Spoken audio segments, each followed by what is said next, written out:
Artigo 127. Ao armeiro incumbe a responsabilidade exclusiva de 1.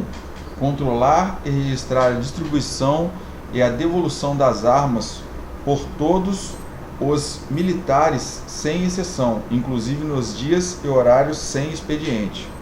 2. Confeccionar o mapa diário do armamento para fins da revista diária a ser realizadas pelo comandante de subunidade. 3. Não permitir a entrada de cabos, soldados e de pessoal estranho à subunidade na reserva, salvo se existir autorização superior para tal. E 4. Comunicar imediatamente ao comandante de fração e ou de subunidade toda e qualquer alteração ocorrida com o armamento sob sua responsabilidade. Artigo 128. O armeiro não concorre às escalas de serviço interno e externo, para melhor cumprir o previsto no inciso 1 do artigo 127 deste regulamento. Tá? Inciso 1 do artigo 127 é controlar e registrar a distribuição e a devolução das armas por todos os militares, sem exceção, inclusive nos dias e horários sem expediente. Seção 7. Dos corneteiros ou clarins. Artigo 129. Os cabos ou soldados corneteiros ou clarins são elementos orgânicos da subunidade, com a qual participam dos exercícios e formaturas isoladas. Parágrafo único. Nas formaturas da unidade, os cabos ou soldados corneteiros ou clarins são os elementos constitutivos da banda de tambores e corneteiros ou clarins. Artigo 130. Aos cabos ou soldados corneteiros ou clarins incumbe 1. Prestar serviços de mensageiros ao comandante de subunidade por ocasião de exercícios e em campanha. 2. Participar dos ensaios da banda da unidade sob a direção do cabo ou sargento corneteiro ou clarim, esforçando-se pelo desenvolvimento próprio e perfeito conhecimento e execução dos toques regulamentares. 3. Participar das instruções da subunidade, de acordo com as ordens do respectivo comandante. 4. Concorrer aos serviços de ordens da unidade. E 5. Ter o maior cuidado com o instrumental a seu cargo, mantendo-o em bom estado de conservação e limpeza e participando ao comandante de subunidade qualquer avaria ou extravio verificado. Seção 8. Dos cabos e soldados. Artigo 131. Aos cabos incumbe 1. Auxiliar na instrução do elemento de tropa que lhes incumbir ou lhes for confiado. 2. Participar ao seu comandante direto as ocorrências que se verificarem com o pessoal a seu cargo. 3. Comandar o elemento de tropa que regularmente lhes incumbir ou que lhes sejam confiado. 6. Manter-se em condições de substituir eventualmente os terceiros sargentos na instrução e nos serviços. E 5. Cumprir rigorosamente as normas de prevenção de acidentes na instrução e atividades de risco. Artigo 132. O soldado é o elemento essencial de execução e a ele, como a todos os militares, cabe os deveres de 1. Pautar a conduta pela fiel observância das ordens e disposições regulamentares. 2. Mostrar-se digno da farda que veste. E 3. Revelar como atributos primordiais de sua nobre missão o respeito e a obediência aos seus chefes, o culto à fraternal camaradagem para com os companheiros, a destreza na utilização do armamento que lhe for destinado e o cuidado com o material que lhe seja entregue, o asseio corporal e os uniformes, a dedicação pelo serviço e o amor à unidade e a consciente submissão às regras disciplinares. Artigo 133. Ao soldado cumpre particularmente esforçar-se por aprender tudo o que lhe for ensinado pelos instrutores. 2. Evitar divergências com camaradas ou civis e abster-se de praticar de vícios ou atividades que prejudicam a saúde e aviltam o moral. 3. Manter relações sociais somente com pessoas qualificadas, morais as recomendem. portar-se com a máxima compostura e zelar pela correta apresentação de seus uniformes em qualquer circunstância. 5. Compenetrar-se da responsabilidade que lhe cabe sobre o material de que é detentor, abstendo-se de encaminhar ou extraviar propositadamente ou por negligência peças de fardamento, armamento, equipamento ou outros objetos pertencentes à União. Participar imediatamente ao seu chefe direto o extravio ou estrago eventual de qualquer material a seu cargo. 7. Apresentar-se ao cabo de dia quando sentir-se doente. 8. Ser pontual na instrução e no serviço, participando ao seu chefe sem perda de tempo e pelo meio mais rápido ao seu alcance, quando, por motivo de doença ou de força maior, encontrar-se impedido de cumprir esse dever. E 9. Cumprir rigorosamente as normas de prevenção de acidentes na instrução e nas atividades de risco. Capítulo 3. Em outras subunidades incorporadas. Artigo 134.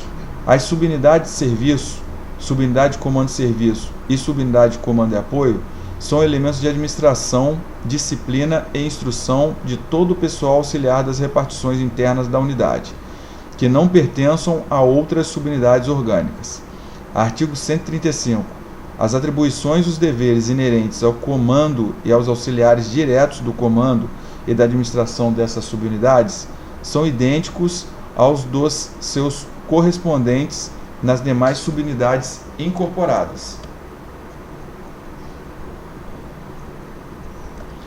Capítulo 4.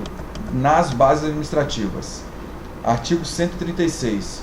No caso da OM possuir base administrativa, as atribuições relativas às atividades de administração orçamentária, financeira, contábil, patrimonial e de pessoal são as estabelecidas em instruções ou normas que regulam o funcionamento das referidas bases, preconizando as adaptações que se fazem necessárias em diversas competências previstas neste regulamento. Artigo 137. As bases administrativas são responsáveis pela administração, disciplina e instrução de todo o pessoal auxiliar nas repartições internas da unidade, não pertencente às subunidades. Título 3. Das dependências internas. Capítulo 1. Das generalidades. Artigo 138. A organização da unidade, as facilidades de vigilância e a melhor ligação entre o comando, a tropa e os serviços são fatores preponderantes na distribuição das dependências que constituem o quartel. Artigo 139. Além das servidões referidas no artigo 138 deste regulamento, deve-se ter em vista 1. Tanto quanto possível, todas as subunidades, os serviços e os demais elementos funcionam em dependências próprias, constituindo gabinetes, reservas, alojamentos, oficinas, depósitos e outros.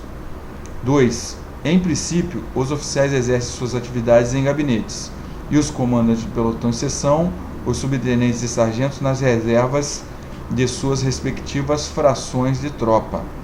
3. Nas subunidades, deve haver um alojamento para os cabos e soldados, podendo haver alojamento destinado a oficiais e outro a seus subtenentes e sargentos. 4. Os alojamentos compreendem dormitório e vestiários, e sempre que possível, os armários de roupa do pessoal são colocados em dependência própria, vestiários ou reunidos numa parte do alojamento separado das camas. 5. Em camas, armários, cabides ou outros móveis de uso pessoal das praças, são colocados bem à vista os números e as graduações dos seus detentores. 6.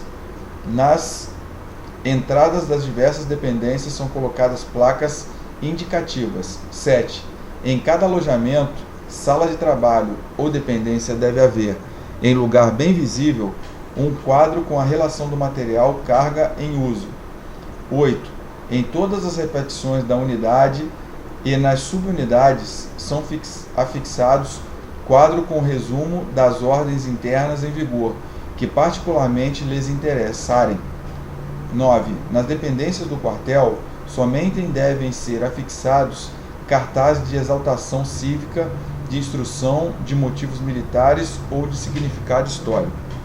10. Na sala do oficial de dia e no gabinete do S1 são afixadas em quadros próprios ou colecionadas em pastas apropriadas as ordens e disposições particulares em vigor na unidade, para conhecimento especialmente dos oficiais recém-incluídos.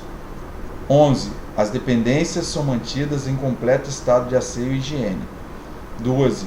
Quando o responsável por uma dependência ou alojamento estiver ausente, o mais antigo presente é o responsável pela ordem, pelo asseio e higiene e pela conservação dos objetos de uso comum ali existentes.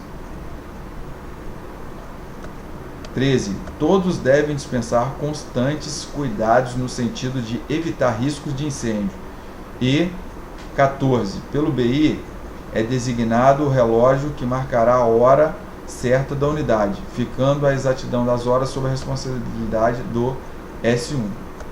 Capítulo 2. Do Salão de Honra. Artigo 140. Em cada unidade deve haver, sempre que possível, uma sala especialmente mobiliada destinada à recepção de autoridades e visitas. Salão de Honra. Podendo ser nela instalados retratos dos grandes vultos da história do Brasil. Artigo 141. O Salão de Honra fica sob a responsabilidade de oficial de comunicação social ou de um subtenente ou sargento designado pelo comandante de unidade. Estamos estudando das dependências.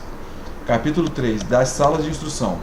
Artigo 142. As unidades devem dispor de uma sala convenientemente aparelhada destinada à instrução e à realização de conferências e palestras. Parágrafo único. A sala de instrução fica sob a responsabilidade do S3. Artigo 143. As unidades dispõem ainda de uma sala destinada à guarda dos meios auxiliares de instrução, sob a responsabilidade do S3 ou de um subtenente ou sargento designado pelo comandante de unidade. Capítulo 4. Do Cassino de Oficiais. Artigo 144. Pode haver na unidade um cassino de oficiais com a totalidade ou parte das seguintes instalações: A. Sala de refeições. B. Sala de recreação. E C. Dormitório. Parágrafo 1º. O encarregado do cassino é um oficial designado pelo comandante de unidade. Parágrafo 2º. Somente fora das horas de expediente da unidade é permitida a permanência em trajes civis nas instalações do cassino. Artigo 145. A sala de recreação é destinada à leitura de revistas e jornais, podendo dispor de jogos de salão, bilhar, sinuca, damas, dominó, gamão, xadrez, tênis de mesa, etc., de aparelhos de áudio e vídeo. Parágrafo único. O horário e as condições de funcionamento da sala de recreação são estabelecidos nas NGA unidade. Artigo 146. De acordo com a disponibilidade do quartel, pode ser permitida a residência de oficiais da unidade em dependências internas apropriadas.